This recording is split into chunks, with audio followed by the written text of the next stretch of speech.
রাজধানীতে ডিপিডিসির প্রিপেইড মিটারে ৩ থেকে ৪ গুণ ভুতুড়ে বিল আসায় বাড্ডা, ভাটারা, বনশ্রী ও মালিবাগ কার্যালয়ে চরম ভোগান্তিতে পড়েছেন গ্রাহকেরা। ৭০ ঊর্ধ্ব আজহারুল হকের স্বাভাবিক সময়ে বিদ্যুৎ বিল ২,০০০ টাকার মতো আসলেও এ মাসে তা লাফিয়ে দাঁড়িয়েছে ৭,২৯৮ টাকায়। ৩টি লাইট, ২টি ফ্যান ও একটি ফ্রিজ চালানো হাবিবা বেগমের বিল ১,৫০০ টাকা থেকে বাড়িয়ে ৫,৮৪৭ টাকা করা হয়েছে। প্রতিদিন প্রায় ৬০ থেকে ৭০ জন ক্ষুব্ধ গ্রাহক এমন অস্বাভাবিক বিলের লিখিত অভিযোগ নিয়ে স্থানীয় কার্যালয়গুলোতে এসে ভিড় করছেন। কোনো প্রকার মাঠ পর্যায়ের পূর্ব সমীক্ষা ও প্রস্তুতি ছাড়াই বিগত সরকার প্রিপেইড মিটার চালু করায় এই সমস্যা তৈরি হয়েছে বলে দাবি কর্তৃপক্ষের। প্রিপেইড মিটারের সিংহভাগ ভোগান্তির মূল কারণ হিসেবে নেটওয়ার্কজনিত জটিলতা ও যান্ত্রিক ত্রুটিকে দায়ী করছেন ডিপিডিসির কর্মকর্তারা। প্রতিটি ইউনিটের অতিরিক্ত মূল্য বৃদ্ধি এবং ব্যবহারের ধাপ বাড়ার কারণে এসি ও ফ্রিজ চললেই বিল এক লাফে অনেক বেড়ে যাচ্ছে।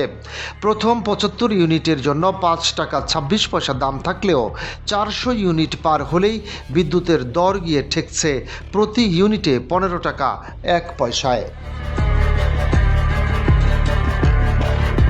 আর বিদ্যুৎ ব্যবহারের পরিমাণ ৬০০ ইউনিট অতিক্রম করলে আবাসিক গ্রাহককে প্রতি ইউনিটের জন্য গুনতে হচ্ছে ১৭ টাকা ৩৫ পয়সা।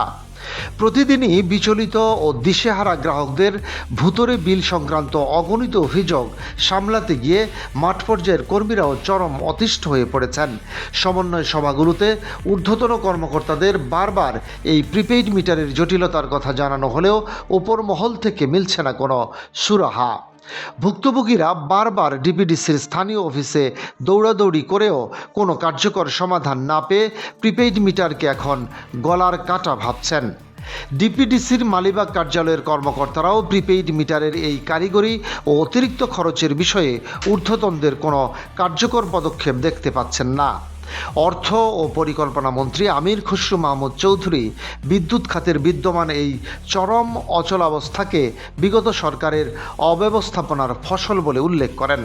সরকারের পক্ষ থেকে জানানো হয়েছে, বিদ্যুৎ ও জ্বালানি সংকটের এই জটিল পরিস্থিতি রাতারাতি মিটবে না এবং তা পুরোপুরি কাটিয়ে উঠতে অন্তত ২ বছর সময় লাগবে।